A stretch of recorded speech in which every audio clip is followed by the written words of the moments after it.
Hello, everyone. I am Brandon. I'm an instructor with LSATMax. Welcome to another one of our national webinars. Today, we are going to be talking about how to review an LSAT score report.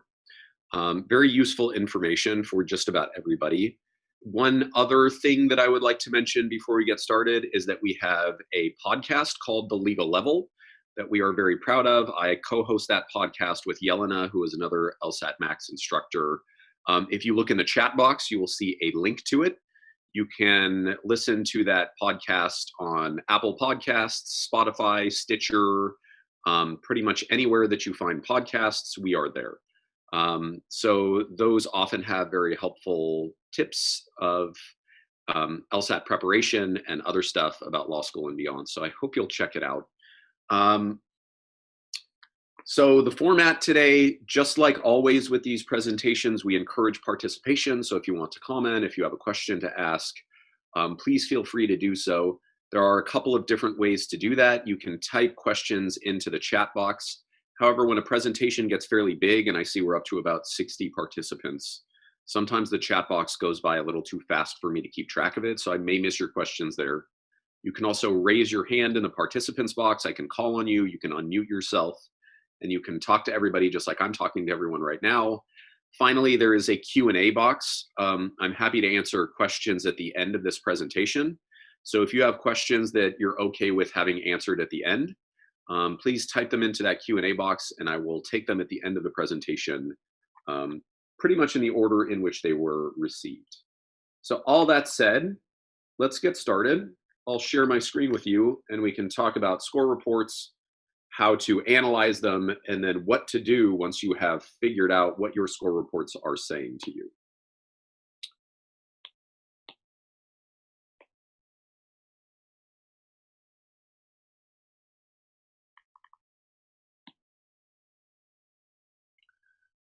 So first of all, just what do you get out of a score report? Well, it depends on what the source of your score report is. So first, let's talk about the report that you get from taking an actual administered LSAT.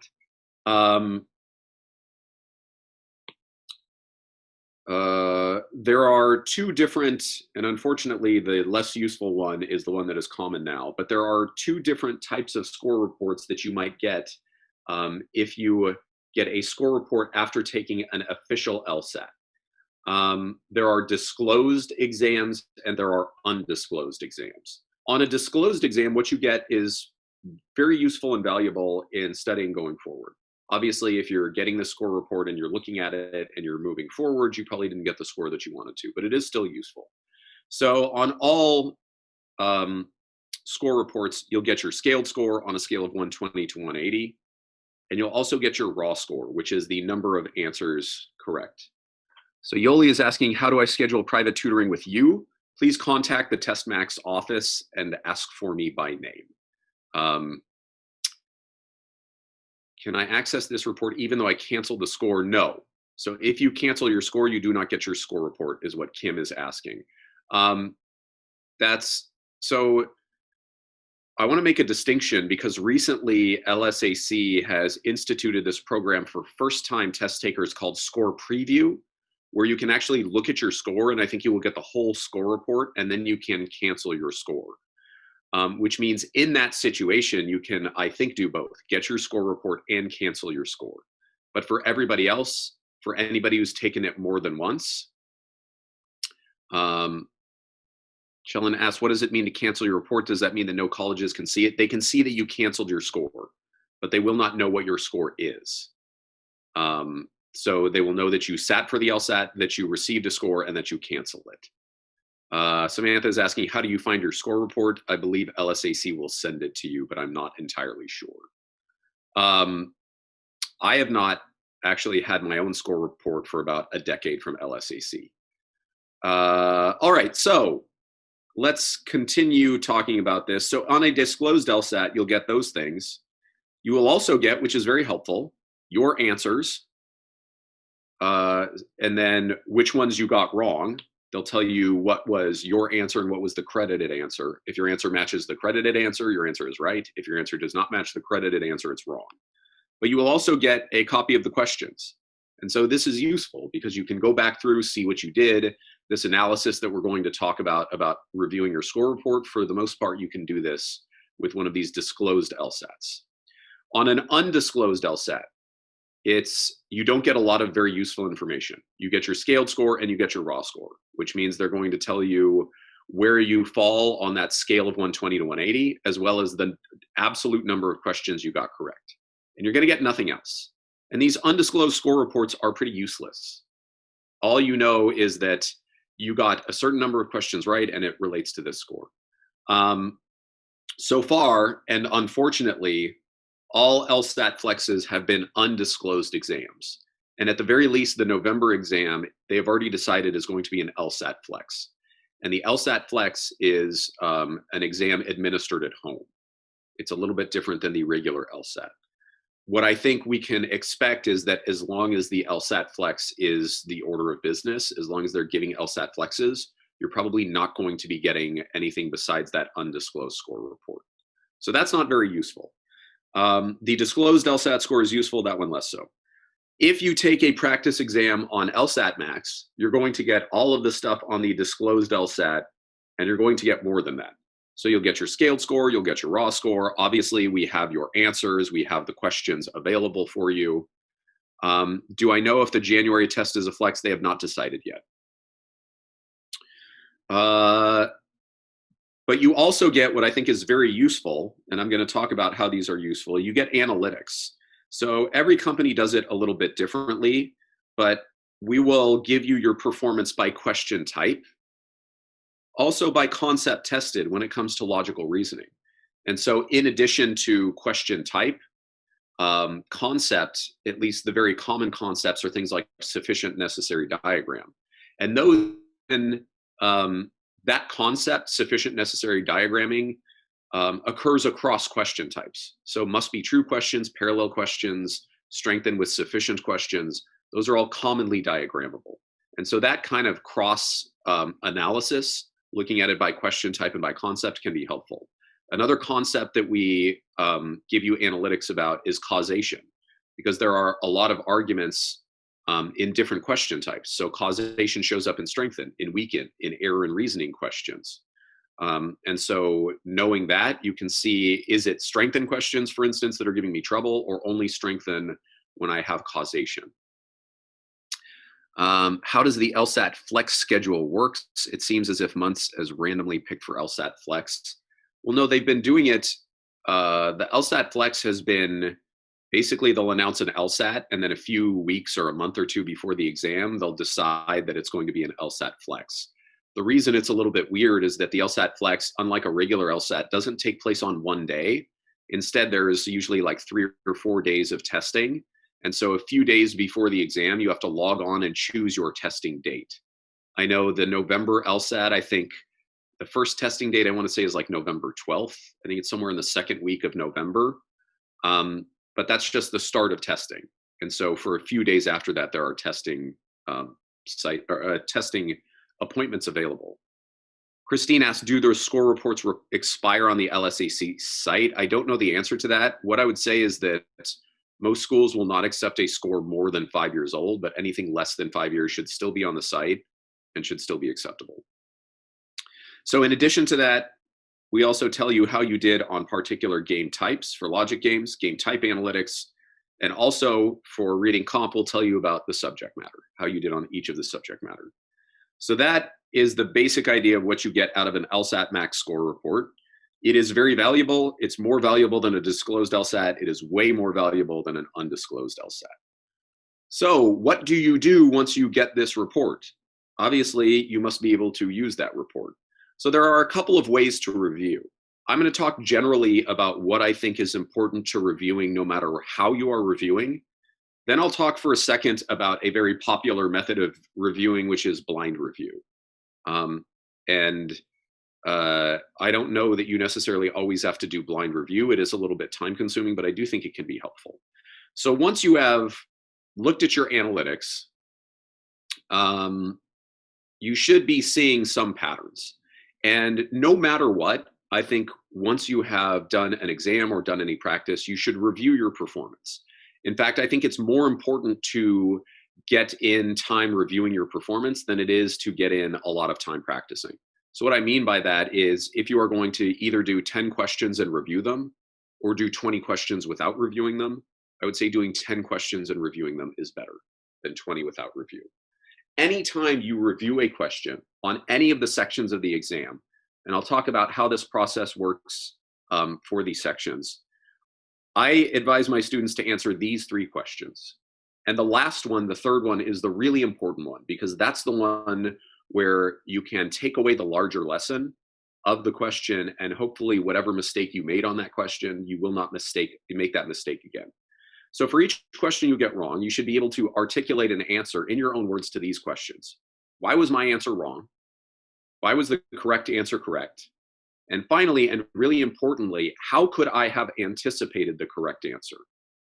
So those first 2, I think, are important to articulate, because what you are doing with each one of those is you're relating your answer and the correct answer to the criteria of the question. So like, for instance, a lot of times questions ask you to most accurately describe what's happening in the stimulus. And you may find that your answer was actually inaccurate for some reason, and that the right answer was accurate in a way that your answer was inaccurate. And so that's kind of a structural way to answer those questions. This last one, how could I have anticipated the correct answer? When you can answer this question, this is where learning really starts to kick in. Because the students who end up doing the best are the ones who have an idea in mind of what the answer choice should look like before they get there. This can be more or less difficult depending upon the section type and depending upon the question type. So let me give you a for instance. In like a reading comp passage, when they say something like the author would agree with which one of the following, that's a very open-ended question. And it may be very hard to anticipate the right answer to a question like that. However, if you are, for instance, doing an errors in reasoning question on logical reasoning, well, ideally to anticipate the answer is to identify and name the flaw in the stimulus. And if you did not do that, if you either didn't do it or you identified the flaw incorrectly, then that was how you could have anticipated it, was identify the flaw the first time. And again, that's different for each exam. But no matter what, when you are reviewing questions, this is the process I think you should be engaged in. Now let's talk about blind review. So I don't know that blind review had been invented when I was studying for the LSAT. I heard about it a few years ago. I took the LSAT, I think 700 or 800 years ago, something like that. So it's been a while. When I took it, it was a pencil and paper test. I know now I'm just dating myself and sounding old. But blind review is where you are kind of testing your intuitions and testing how you perform under time pressure versus how you perform without time pressure. And so here's how you blind review an exam, is you take the whole exam under time pressure, and for each question that you are not 100% sure of your answer, you flag that question. And here is, I think, the definition of what it means to be not 100% certain. To be 100% certain is this: you have no doubt that your answer is correct. You also have no doubt that the remaining 4 answers are wrong. You know they are wrong for a particular reason. You know your answer is correct for a particular reason. This can be hard to do, like under time pressure. But what I would say is that if any question doesn't live up to that standard, if you feel even a little bit iffy about it, flag it and then come back to it. So you take the full exam under time pressure, put it aside and come back to it later. Probably even the next day might be good. So once you put it aside and come back to it, then what you want to do is, for each of the questions you flagged, redo those questions under time pressure. Without time pressure. So if it takes you 5 minutes to finish a question, that's fine. Take the 5 minutes. And then once you have done that, it's time to have a look at the questions. And depending upon your actions between those 2 sessions, your first time session and your second untimed session, there are a couple of different ways that things can play out. And so you have to keep in mind each one of those, and each of these things, I think, kind of has a different lesson in it. So first of all, you are likely to find that at least some of the questions that you are sure about, you got wrong. And so those I would stop and take a second to review. These, I think, are of a little bit different quality than the other ones. although I think they might have some overlap with this guy, the ones you switch from right to wrong. What it means with each one of these, Samantha says, how do you go back and redo the answer questions? You already know the answers? No, so don't grade the exam when you redo the questions. You're not grading the exam yet. You're gonna grade it under time. You're gonna grade the time pressure answers you gave, but you're not going to grade it until you're done with redoing the questions that you had a question on, that you flagged. So you should not know the answer to them. You won't know whether or not you got them right. You will just know that you flagged them. But once you have done that, then you figure out which ones you got right under time pressure and which ones you got right without time pressure later on. And then for each of these questions, like I said, there's kind of a different lesson to be pulled out of it. So the unflagged questions you got wrong, the ones that you were certain about and that you still got wrong anyway, means that you have been tricked by the makers of the LSAT. You likely fell for a sucker answer choice. And so knowing that, you have to ask yourself specifically with the answer that you got wrong, what was attractive about that answer? And why was that answer? So that's answering this question. But I think that's especially important here. What was so attractive about that answer that made me choose it? And why was it wrong? How do I not make that mistake again? I think also on these questions that you switched from right to wrong, when you were right under time pressure and then you switch it back to wrong, not under time pressure, I think once again, that means that you are being tricked. The makers of the LSAT are getting you with something.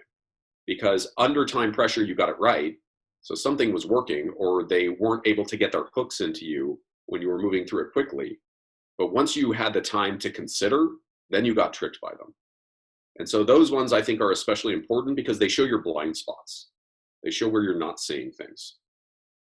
There are a couple of other possibilities, which is that you got a question wrong both times. And what that often means is that that is just a very difficult question. So that I think means that you are less likely to be tricked by that than that it was complicated, possibly even convoluted. And you might want to think about questions of this type, the ones that you struggle with no matter what. These are the types of questions, and I'm going to talk about timing later on. These are the types of questions that maybe should be put to the end of the section. So I think, and I know this is a little bit of a different concern than we're talking about right now, but a lot of performing well on an LSAT section is about time management and section management. I do not do, and I don't think it's a worthwhile strategy to just do questions in the order that they are received always from first to last. Instead, I think what's important, and I'll talk about it in a little bit, is to put the really difficult ones or the time-consuming ones to the end in order that you're picking up all the points that you can get easily and quickly before you do that. So these are the ones that you get wrong both times. These are the ones that are likely just the hard ones. And it's nice to get those right, but I think you often have to be just kind of kind to yourself and say, well, these are the ones that I'm struggling with, I'll put them to the side. So it may have to do with the question type, it may have to do with the language difficulty, it may have to do with the concepts tested.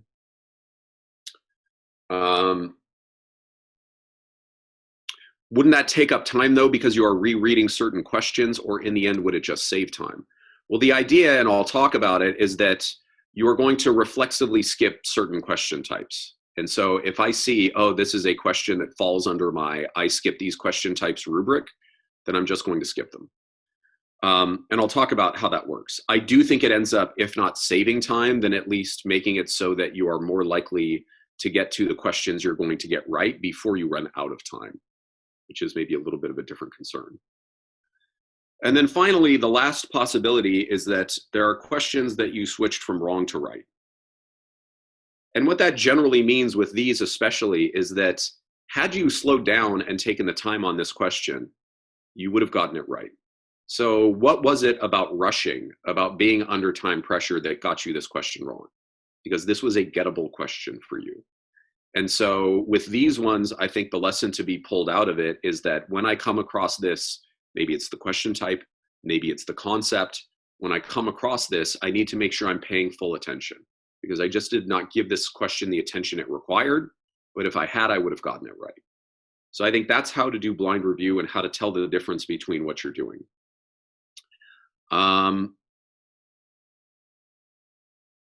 So that's blind review.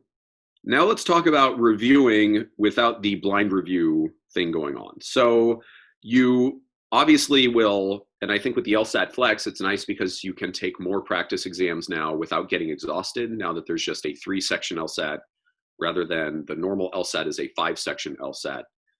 So obviously it's good to take lots of practice LSATs, but a lot of times you're just going to take a practice section. And so you still, I think, should review them. And what I'm going to talk about with each of these is how to apply this system to each section type, and especially what to do in answering this third question. So when you are reviewing a logic game section, here's how I think you should review. Put aside any game that you finished perfectly and on time. So you should have a kind of idea about the timing that you're going to use on each section. And again, I will talk about that. But as long as you did a game perfectly and you came in under the amount of time that you wanted to spend on that game, that means you have succeeded. It's not going to give you much information that's useful, so put it to the side. For all of the other games, and again, this is answering this question, how could I have anticipated the correct answer? So for each of the questions you got wrong, you have to ask yourself, okay, I got this wrong, why did I get it wrong? In other words, I should have known, especially with logic games, because with logic games, I think one answer is very clearly right, 4 answers are clearly wrong for a very clear reason. What did you miss? And usually, the thing that you missed is one of these things. So, did you miss a deduction? If so, what rule or combination of rules gave you that deduction? Did you miss an opportunity to create scenarios? Creating scenarios is when you take one rule or one variable and you try out each way that it could work. And sometimes this is before you ever get to the questions. And sometimes doing scenarios can turn a game that is very difficult, it can kind of break it open. And even though it may take a few minutes up front, it can often save time on the back end as you are doing the questions. And so that might be the mistake, is that you missed an opportunity to do scenarios. Once you have done that, you figured out what's wrong, do the game again. In reviewing a reading comp section, again, put aside any passage that you finished perfectly and on time. They're not going to give you much of a lesson. For other passages, generally, the reason that you will have gotten a question wrong, or at least a lot of why you will have gotten a question wrong, is that you missed a tag in the passage. So where was the information in the passage that would have led to the right answer here? Go back and find it, because the vast majority of questions on reading comp generally have support somewhere in the passage. And you should tag things based upon how they fit into argument structure.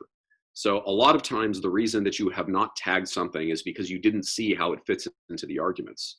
So did you identify all of the arguments being made? Did you identify all of the pieces of the arguments being made? If you did not, if for instance you missed the main conclusion of an argument, or you missed the fact that the author adopted one of the conclusions but not the other, then that's probably what happened. And then again, and I know I'm assigning you more homework than you ever want, do the passages that you missed again. Make sure that you're walking away with the answers. Yoli says, I miss or choose wrong questions times on the games, but I always get 22 of 23 or 23 of 23 when I do untimed.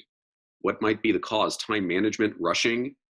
I usually, I know I was just talking about this, but for me with games, the thing that kind of opens up probably about half of games for me is scenarios.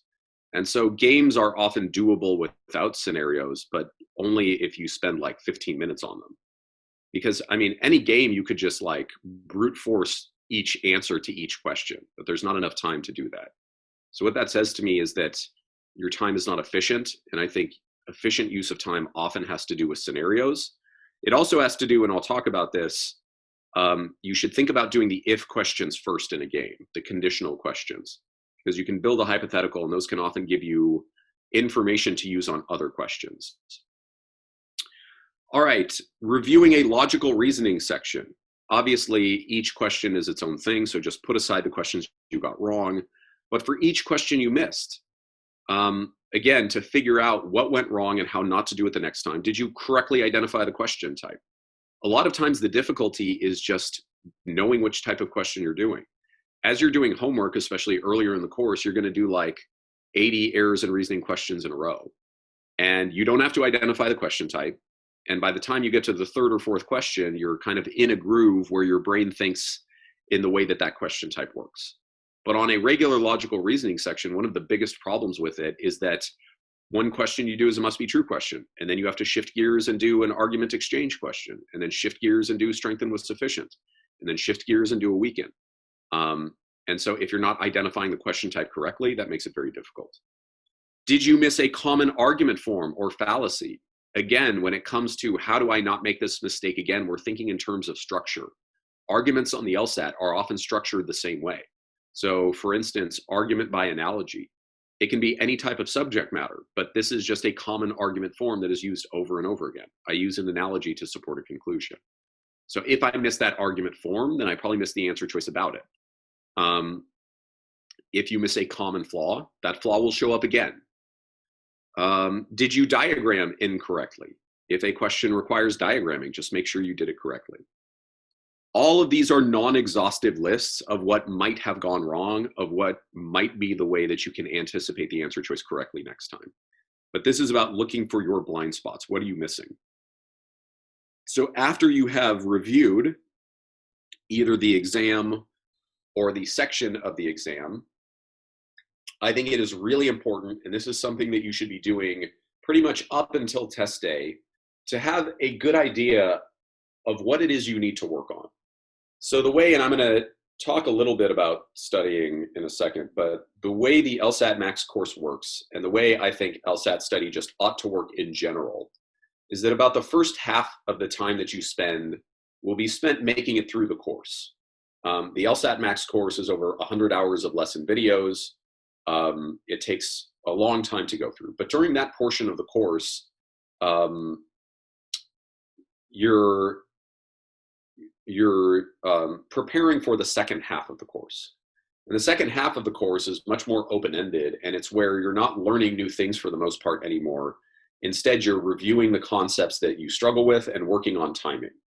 But in order to hit that second phase running, I think it's very helpful to know what your weaknesses are before you get there.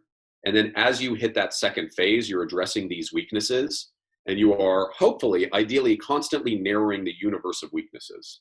So I have this set of weaknesses. Hopefully by next week, it's shrunk to here. By the next week, it's shrunk to here. By the time I get to test day, hopefully there are no weaknesses. But in order to get better at the LSAT, you need to know what is not going right for you. And so for each of these section types, there are different possibilities for weakness. So by logical reasoning, and a lot of these things will just be explicitly presented to you in those LSATMax score reports. So for logical reasoning, keep a running log of weaknesses. Do you have question type weaknesses? Is conditional diagramming a weakness for you? Is argument structure, tracking premises and conclusions a problem for you? Do you have the common flaws down, or are you missing them? Are causal arguments giving you trouble?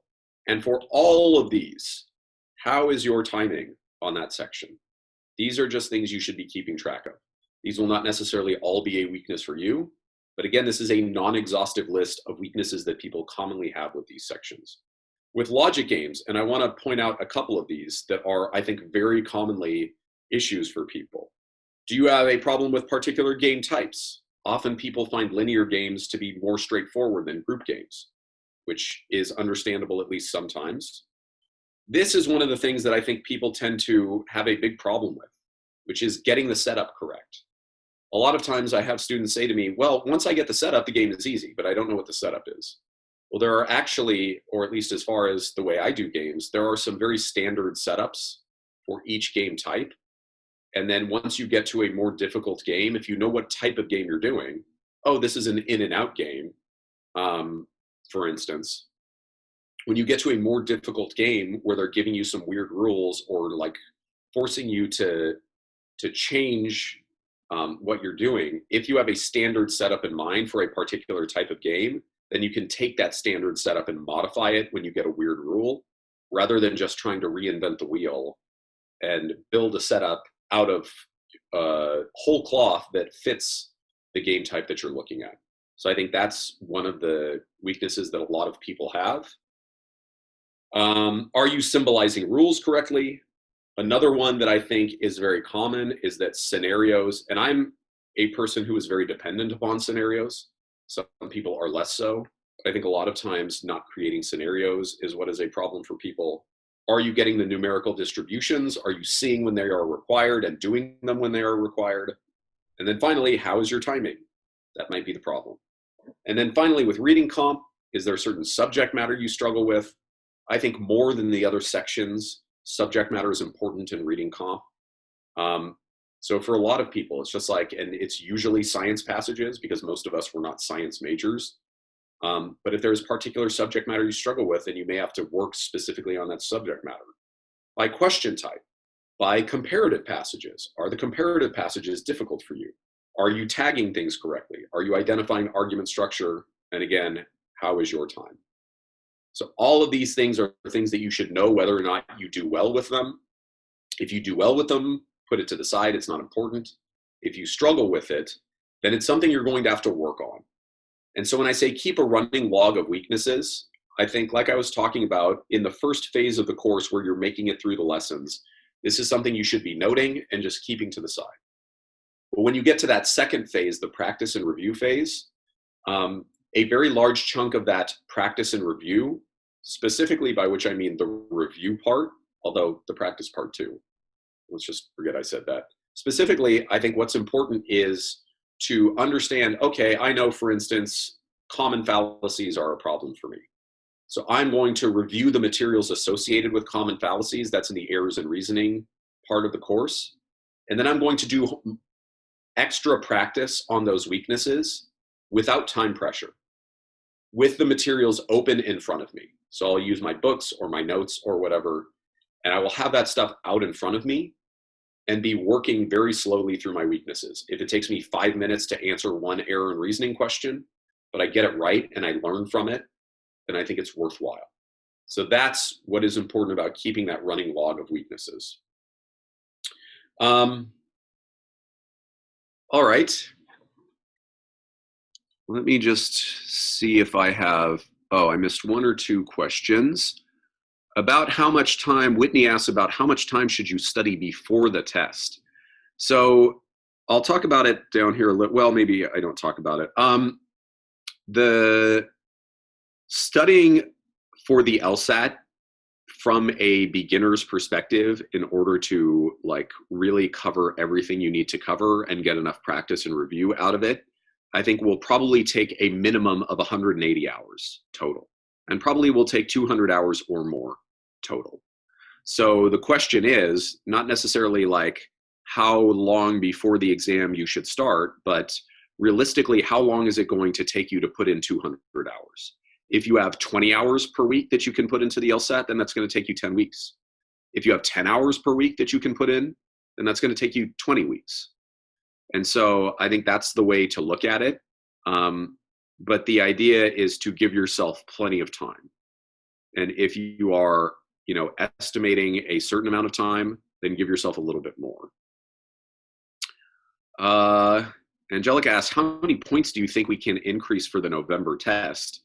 Well, in 3 weeks, obviously it depends on where you are starting. Each point is harder to get than the last point. So it's harder to move, for instance, from a 170 to a 175 than it is to move from a 150 to a 155. But I think it's perfectly reasonable to go up 10, 15 points, even more between now and test day. But again, it's all about the people who are putting in the work and who are really kind of following this, what we're talking about here, which is really thinking critically about their performance and doing a lot of practice where they're changing their approach after figuring out what is wrong with their performance. If you're not doing that, then I think probably less so. All right. So Angelica asks how I've increased about 3 points in the past 2 weeks. Well, hopefully this presentation will give you the how, or at least some of the how. So I talked about section timing with each one of these. And now what I'm going to do is to dive into recommendations about section timing. So this is not so much reviewing your score report at this point as it is taking the lesson that maybe you're not managing your time well enough and using that in order to change your performance. And so, Angelica, the last thing I'll say is that I think especially with just a few weeks left before the exam, the place where the most points live, or the most extra points live for most people, is in changing their approach to the test, making sure that they're making it through each section efficiently and effectively. And I'm going to talk about how to do that right now. But I think it's easier to see point increase managing, like I said, your approach to the mechanics of the test, rather than learning more about how to answer questions correctly. But I think you can be doing both of those. With logical reasoning, let's talk about how to manage your time on a logical reasoning section. So here is the deal with not just the logical reasoning section, but with all sections of the exam. The way that they are structured, for the most part, looks like this. Let's say this is the difficulty of the questions. This is question number 1. This is the last question, which is 25 or 26. The questions tend to start out more straightforward. They become more difficult as you go along, but they generally don't have the most difficult questions at the very end of the section. Instead, they tend to put the real doozies around here at like questions 18 through 22 or so. The idea behind everything that I'm about to tell you now, this is true of logical reasoning. I think it's also true of logic games. With reading comp, it's a little bit different. But the idea behind everything I'm going to tell you is that you want to make it to the questions that you are going to get correct quickly first, and do the questions that either are going to take a long time, that you're likely to get wrong, or both, to leave those for last. That analysis that we were talking about up here, as we're talking about weaknesses, question type, conditional diagramming, knowing your weaknesses will help you understand what that means to you. By which I mean putting the questions to the side that you're likely to get wrong. Those are your weaknesses. The ones that are likely to take a long time, those might be your weaknesses. Those might be ones that require conditional diagramming. Those might be parallel questions.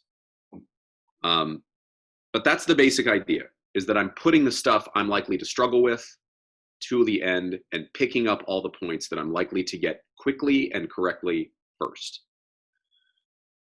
The point that I want to make is, so let's say this is question number 3, and this right here is question number 21.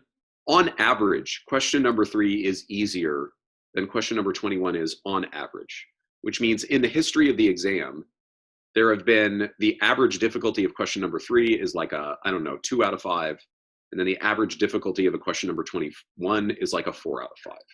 But that's averages. And what you have to understand, and the makers of the LSAT are doing this, what you have to understand is that question number 3 can be brutal. It just usually isn't. Question number 21 can be easy. It just usually isn't. And so when I tell you that this is how sections usually go, you can't just say, oh, this is question number 3, and therefore it is easy, and therefore I must get it right. Because it is not necessarily easy, it is just more likely to be easy. So what that means is that with all of these, with these early questions, you may end up dropping one of these early questions and coming back to it, because it may not be as easy as the average question at that point in the section is.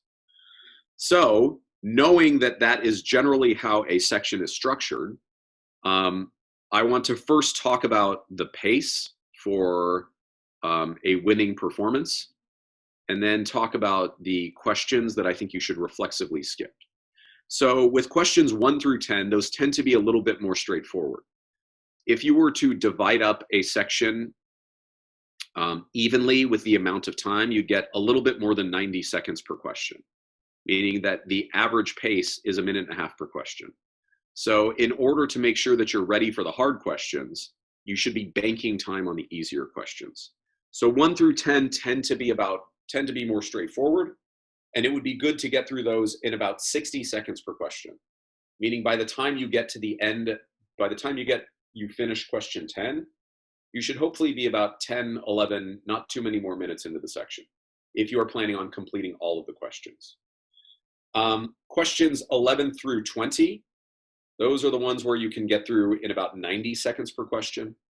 I think at that point you are doing the questions that generally are the ones that are of more medium difficulty, and then the harder ones come at the end. So this is about the average that you would normally spend, so you're not banking time on questions, but you're also not losing time on them. And then hopefully, if you have managed your time on the easier questions, you'll have about 2 minutes per question for the harder ones. But I wouldn't necessarily do these all specifically in this order. Instead, I think skipping around is important. And when I say skip, I mean flag the question and come back to it if you can. So these question types, or these considerations, are different for every person. So what I think you should skip is things that you are weak on. And so if any one of these things is a strength for you, it's something that you do well under time pressure, then just ignore me when I tell you to skip. Note with questions 1 through 10, I would not skip reflexively. These are ones that regardless I would attempt. But you may find after a few seconds reading through a question, it's question number 5, but it turns out it's a brutal question. If it turns out it's brutal, then you should bail on it. The earlier, the better. But these questions, I tend to just save for the end. Parallel and parallel flaw questions. These require you to analyze 6 arguments instead of 1. They can be a giant time suck, so I often skip them. Any question type weakness that you have, if for instance disagree questions just don't click for you, then put them to the end because they're going to take longer and you're less likely to get them right. If you have a subject matter block or a language difficulty block, if you're reading a question and your head is just starting to spin because you have no idea what it's saying, then it might be the type of question that's just best left until the end. Concept weaknesses. In logical reasoning, this might be like cause and effect. So if you're reading a cause and effect question and you struggle with that, then maybe you just want to leave it and come back to it. Conditional diagramming. Often, even if you're good at a conditional diagramming question, it may be the case that it's just going to take too long for conditional diagramming on a particular question, and you might want to just put it to the side. Again, if you struggle with causation, that might be a problem. And then any brutal question, any question that you're just, like your head is swimming as you're doing it, it's probably best put to the end. So that is logical reasoning. Flag questions and come back to them if you can. And I would just add, I often just kind of put questions 18 through 22 to the end. That's where they often put the really nasty stuff. So I might just put that stuff to the end. So that's logical reasoning. Now let's talk about how to manage your time on a section of logic games. So logic games, I think it is possible. Obviously, you're very unlikely to get every question right, but I think it is very possible to do just 3 of the 4 games and get a good score on a logic game section. And by a good score, I mean like 18 or maybe even 19 points out of the 22 or 23 available. I think that's possible. What that means is that you are killing the 3 games that you're doing. You are getting the elimination question right of the game that you're skipping, guessing all of the same answer on the game that you're skipping. And if that's the case, if you get, all or maybe just miss 1 or 2 on the first 3 games or on the games that you attempt, you get the elimination question, you get maybe 1 more right just by guessing, you can actually end up doing very well on games. But first, just let me talk about what is the winning time strategy if you are going to do 4 games. So again, the sections generally are structured the same way that the logical reasoning section was structured, like I was talking about, which is a logic game section tends to be more straightforward at the beginning, by which I mean games 1 and 2 are often, although not always, easier than games 3 and 4. And then either game 3 or game 4 is going to be a difficult game, and the other one will probably be somewhat difficult, but less difficult. So the idea behind the 4-game strategy is to get through those 2 easy games, which are more likely, but are not guaranteed to be games 1 and 2, to get through them, banking time. If you were to divide up a game section into 4, 35 minutes into 4, you would get 8 minutes and 45 seconds per game. But again, the way the LSAT works, or the way the best approach works, is to bank time on the easier stuff in order to spend time on the harder stuff. But the last thing I'll say about this, and this is me just kind of reiterating, which is games 1 and 2 are likely to be easier. Game 1 or game 2 could be brutal. So don't just say, okay, this is game 2, it must be easy, I must do this game now. It's possible it's brutal, it's just unlikely to be brutal. So since you get 8 minutes and 45 seconds per game, that means on easier games, you want to be finishing them in less than 8 minutes and 45 seconds. If you can get through games 1 and 2 in about 15 minutes, that's about 7.5 minutes per game, then you will have another 20 minutes for those remaining games, which is an average of 10 minutes per game, which means you will have a lot of time to do them. So try to get through those easier games, then try to figure out, and I think you can generally do this fairly quickly, just look at the initial, just look at each of the remaining 2 games and try to figure out which one is easier and do that easier one. It can be counterintuitive finding the easier game. And here's what I mean by that. People tend to think a game that looks small, maybe it's just a little paragraph and there's just like 2 or 3 rules to it. They think, oh, that's easy. There's not a lot of rules. Well, unfortunately, those tend to actually be the harder games, the ones that don't have a lot of rules, because they're open-ended. And so if that's how you're interpreting a game, if it's easy or hard, games with less rules tend to be harder because there's less to latch on to. Also by question type, not by question type, by the number of associated questions. So it may seem like they would give you more questions on the harder games, but that's actually often not the case. So sometimes, like in a few recent, well, I guess they're not that recent at this point, but in a few exams, they came out with some really nasty games, some games that were like out of the box that people didn't know how to address. And they only had 5 questions. I can think of like, there is, I don't know if you guys have done this game, it's the offices game, and it's like Larrabee and 4 other people are choosing between offices. That game is absolutely brutal, but it's only 5 questions. And so it would seem that they would make the easier game the one with less questions, but that's not necessarily the case. So again, try to do that easier one, try to do it in 9 minutes, then try to do the harder one in about 11 minutes. I know I already kind of talked about this, but a 3-game strategy. Again, games 1 and 2 are likely to be more straightforward. I think you can get through them in about 20 minutes. That leaves you with 13 minutes for the easier of game 3 or 4. And then you should definitely save a few minutes for the game that you skip, because you should do the elimination question.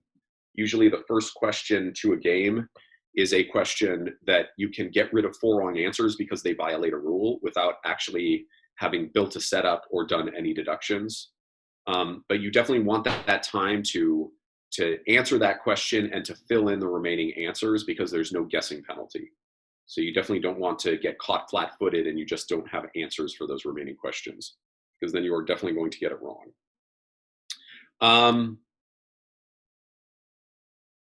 So I think skipping questions is a little bit harder on a game, because you don't necessarily want to like skip 3 questions on a game and then go to a different game, because then you're going to have to come back to it. So I think for the most part, it's important to try to finish as many questions as you can within the game before moving on. But there are some questions that I think are designed to slow you down. So the rule replacement question, they'll say something like, assume that the condition requiring that A finishes the race immediately before B is suspended, which would have the same effect on the game.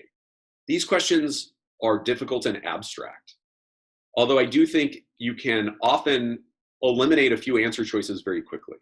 So I don't know that you necessarily just skip these automatically, but I think you have to consign yourself maybe to eliminating a few answer choices and then just picking among the remaining rather than being sure about your answer choice. And the way that you eliminate answers is that these questions always have the phrase same effect, meaning that the right answer can't change the game at all. And so if you have, well, the right answer must be consistent with all of the work that you've done in the game. That means the right answer to the elimination question any hypotheticals you've created in response to if questions, as well as scenarios that you have created.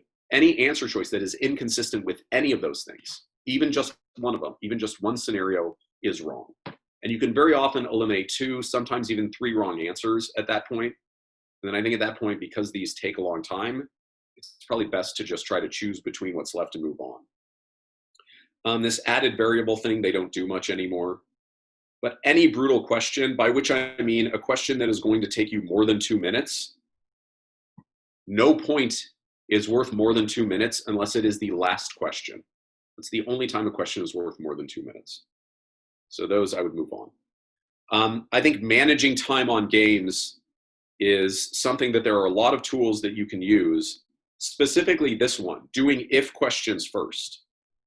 The makers of the LSAT, I think, are testing you on strategy. And one of the main ways that you can execute a strategy on the exam is to choose the order of questions, to not let the makers of the LSAT choose the order of questions for you. And if you are allowing them to choose the order, you're just doing the questions in the order received, I think you're actually failing a test that they're giving you. Because lawyers strategize, and I think they're seeing whether or not you can strategize. And what I mean by that is that information that is useful on earlier questions is sometimes buried in the work you do on later questions. And so let me give you an example. Let's say there is an if question. Let's say we're doing, I don't know, questions 12 through 17. And let's say this is a standard linear game where there are 6 runners running a race. Let's call them A, B, C, D, E, F. And let's say question number 27, there is no question number 27. Question number, 16 asks us if, D finishes 3rd, which one of the following must be true? So this is a conditional question. If you're following this recommendation, you will have skipped earlier questions that don't start with if and come back to them.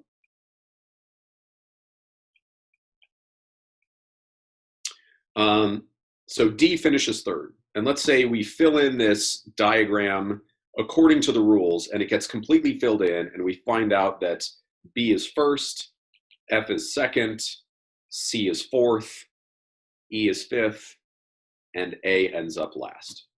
Anytime you find something in a hypothetical, it could be true. There are 2 different ways to use something that could be true. The first way is the way that is uncommon, although it does happen. You might just have the right answer to a could be true question. So if, for instance, question number 13 had asked us which one of the following could be true, and answer choice C says A finishes last, well, that would be the right answer because we've seen A finish last. We know it could be true.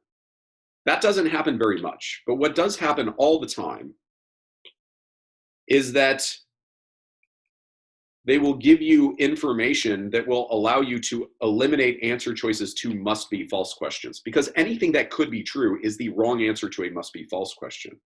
So again, let's say question number 14 said which one of the following must be false, and answer choice C said A is last. I would be able to eliminate that answer. That does not have to be false. I've seen it happen. It could be true. So that would be the wrong answer. And this is, I think, a very common way that these things work. And what you'll often find is that one of those very open-ended questions, if you can eliminate like 2 answers from the work that you've done on another question, what you'll find is that the remaining answers all share something in common that you would be able to test out with just one hypothetical. I know that may sound a little bit abstract, but that's the case. There's actually one other way that you can use this stuff, the work that you do on other questions. And it's a little bit more abstract, but it is still helpful.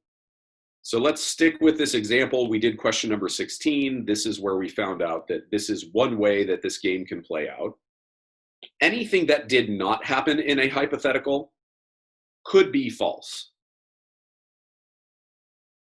Again, they could, although it's unlikely, give you the right answer to a could be false question. If they say which one of the following could be false and answer choice C says E finishes last, that would be the right answer. I know that could be false because I've seen A finish last and E finish 5th. So that would be the right answer. Again, they don't give away right answers very much, but they do make it so that you can eliminate wrong answers.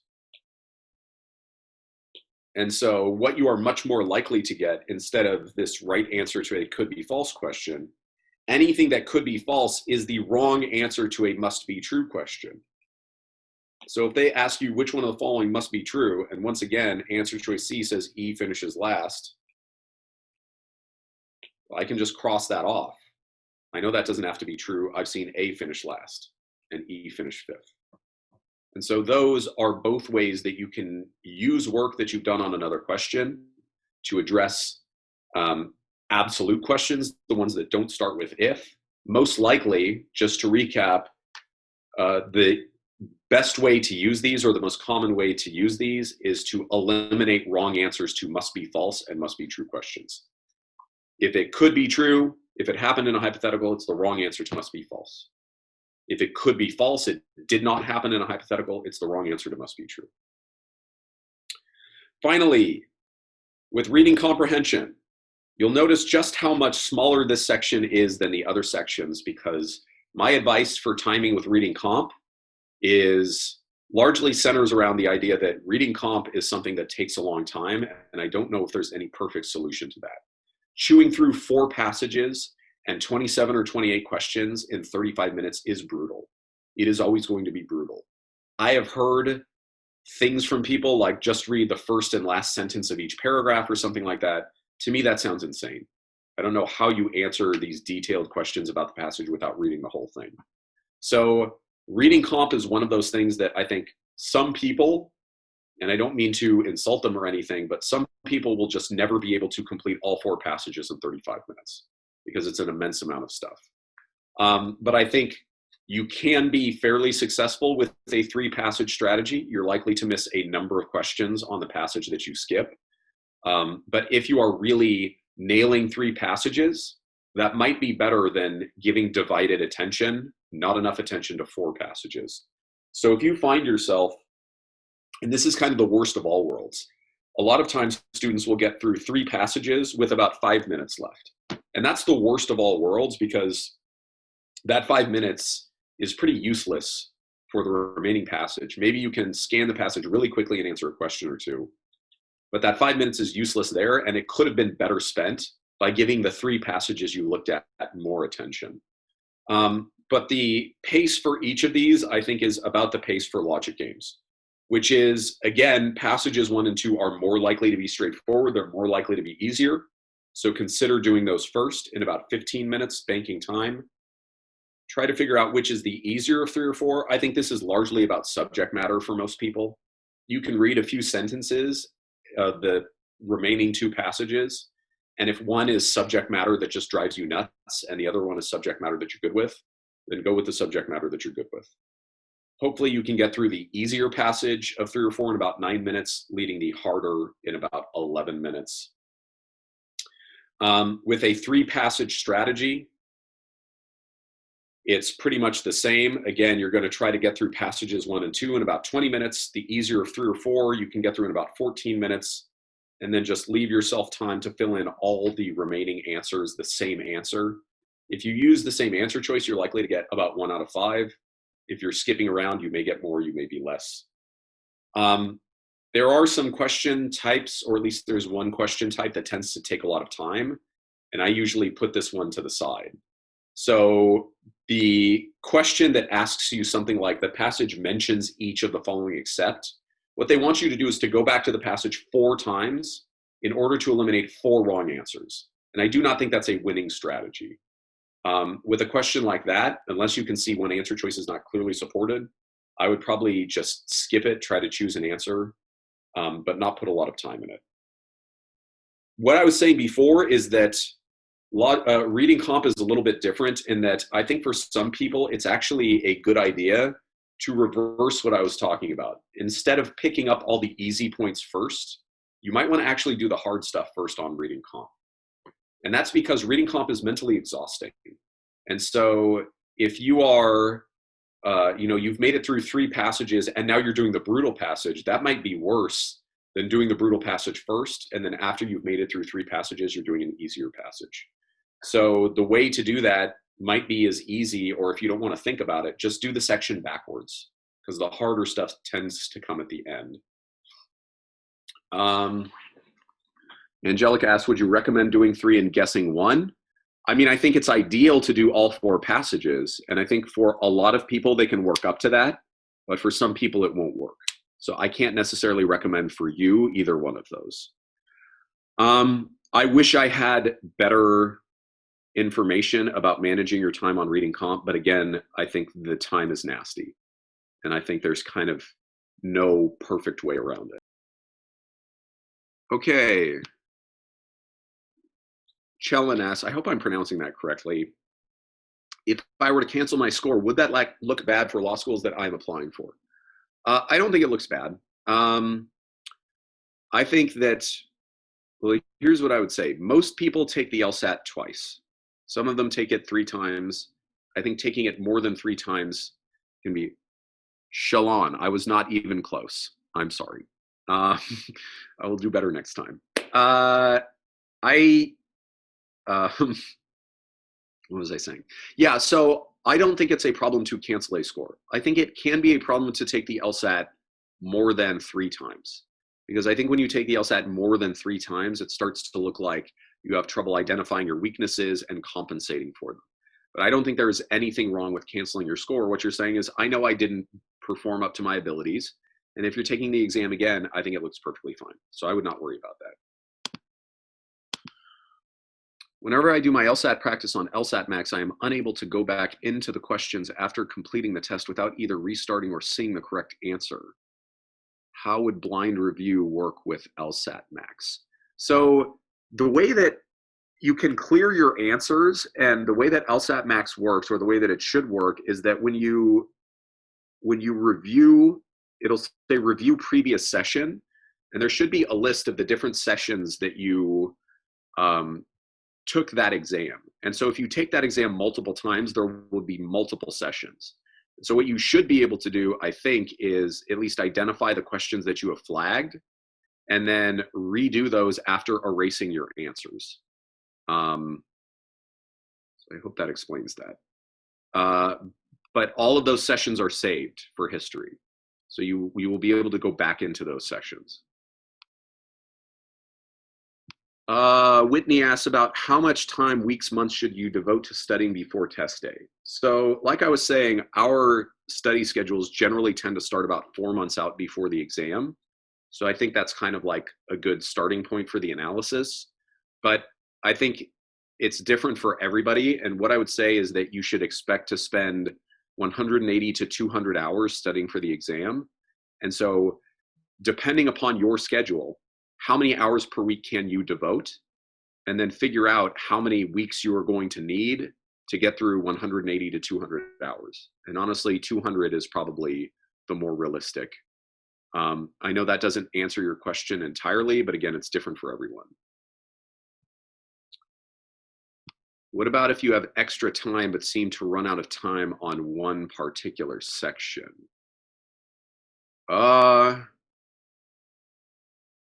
I mean, one, I guess I would ask which section it is the one that you tend to run out of time on. But if you have extra time, usually you either get time and a half or you get double time. And what I would say is that for each of those recommendations that I made, so like getting through, games 1 and 2 in about 10 minutes, well, if you have time and a half, just multiply that by 1.5, which would be 15 minutes. If you have double time, multiply it by 2, which is 20 minutes. So I think you can just take that, the advice that I gave you, and just multiply to make it match your time needs. How similar does the actual LSAT Flex look compared to a test on LSATMax in terms of format and on-screen appearance? As far as the LSATMax app, which you can highlight and underline, it is very close. On the website, LSATMax, the format looks the same, but you don't have the opportunity to underline and highlight. What I would suggest is go to lawhub.lsac.org, and you can actually you can take practice exams using the interface that you will get on test day. Any idea if the January will be a flex? I would guess that it probably will be, because I don't think they are going to make a regular LSAT until they feel comfortable that broadly across the country they can administer the LSAT safely. And I would be very surprised if they make the calculation by January that they can administer it safely. So I would think January would be a flex. Oh, I answered that question. All right. So what kind of approach would you recommend when redoing a game in a blind review? Well, I would redo the game, by which I mean I would do my deductions and setup and everything, and then just answer the questions that I had flagged rather than re-answering all of the questions. What you may find is that as you are doing, and this will obviously require you to remember how you performed the first time, but if you find that you missed a deduction or something, or that you did something affirmatively wrong, then what you may have found is that the whole game was messed up for you. And in that case, you may want to go back and redo all of the questions. But I would still redo the game, do my setup. If there are scenarios, make scenarios, and then redo the questions in blind review. All right, whenever I do my LSAT practice on LSATMax, oh wait, I think I answered this question. All right, Stephanie asks,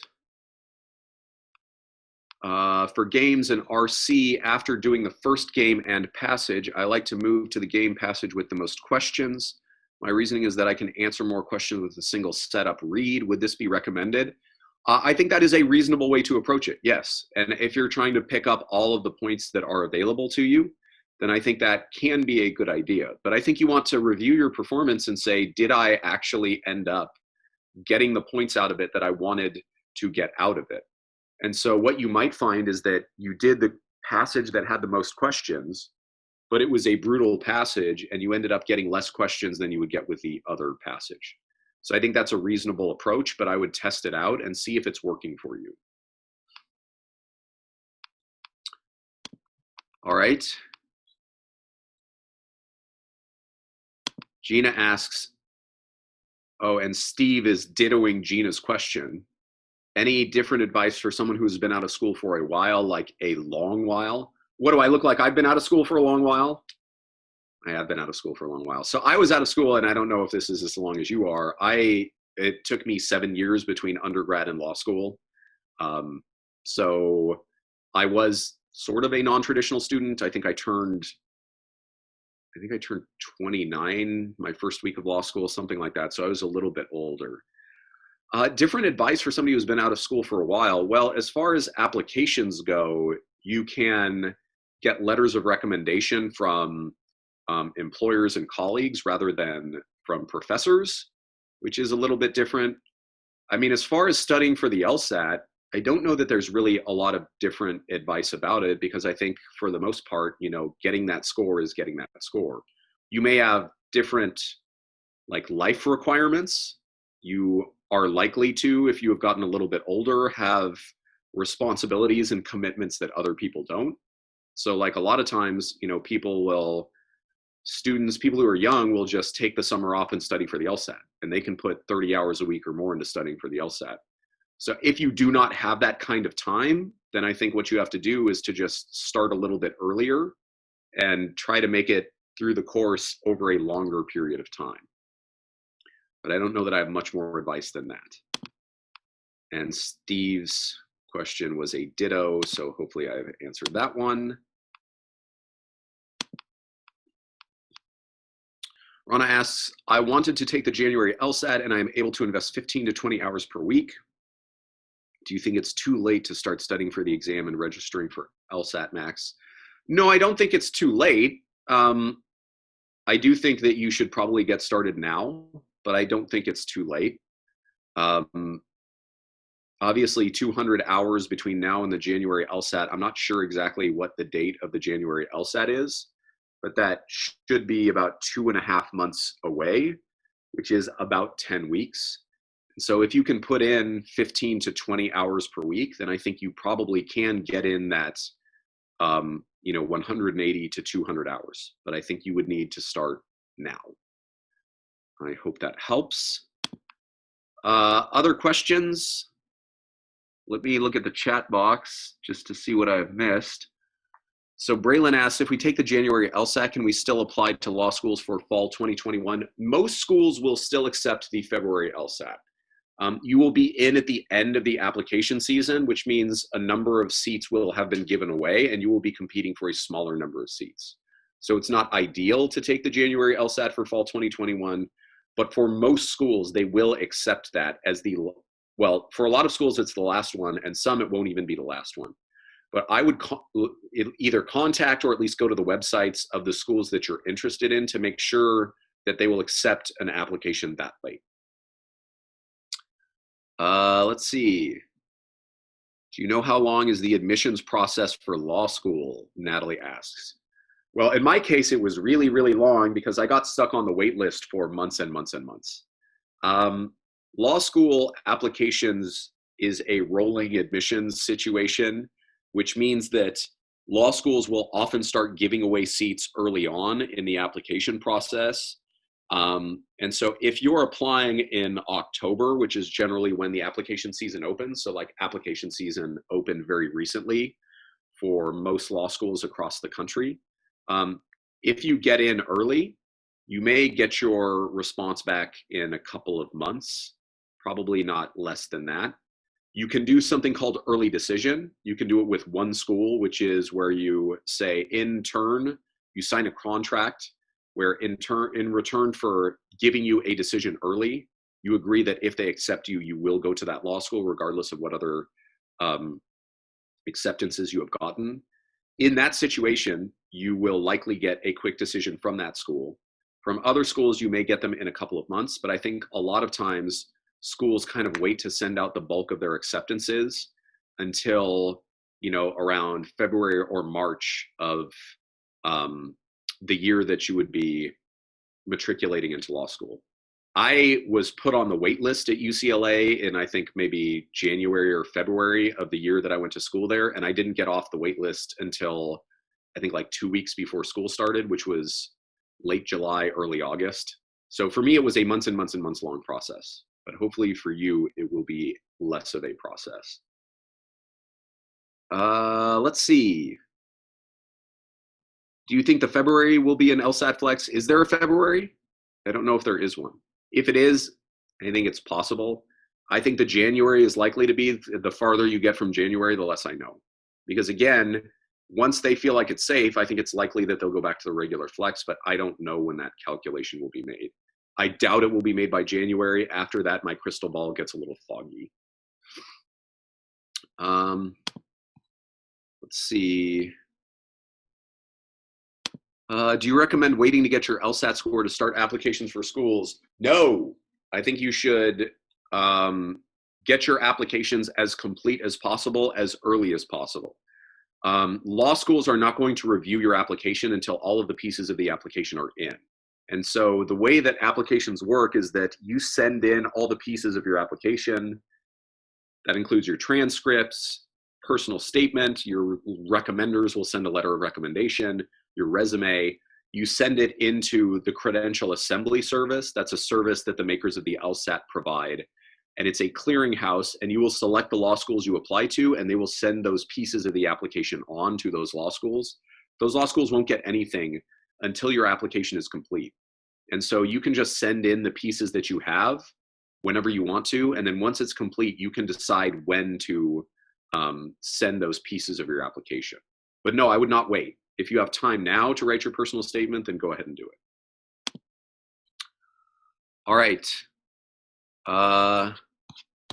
Let me just look at the chat box. I think there was another question or two. Okay, question answered. We can't apply without test results. Yes, you cannot apply. There are some schools that don't require the LSAT, generally non-ABA accredited schools. I would not apply to those schools because it's very hard to become a lawyer who makes money at the end of it. But for most ABA accredited schools, they require the LSAT for the vast majority of applicants. There are a few schools that will accept a GRE score in lieu of an LSAT score for a limited number of students. But that means you have to take the GRE instead of the LSAT. And it also means that you're competing for a tiny number of seats at just a few law schools, which I think is not great. But yes, hopefully question answered, you must take the test most schools won't consider you without an LSAT score. All right, other questions that I can answer? Going once, going twice. No other questions. All right, well then I'm going to let you all go. I would like to thank you very much for appearing. Hopefully this webinar was useful for you. Hopefully I will see some of you as LSATMax students in the future, but regardless whether I do or not, I wish you the best of luck on the exam, on your applications. Please stay safe, stay healthy, and be well. Take care.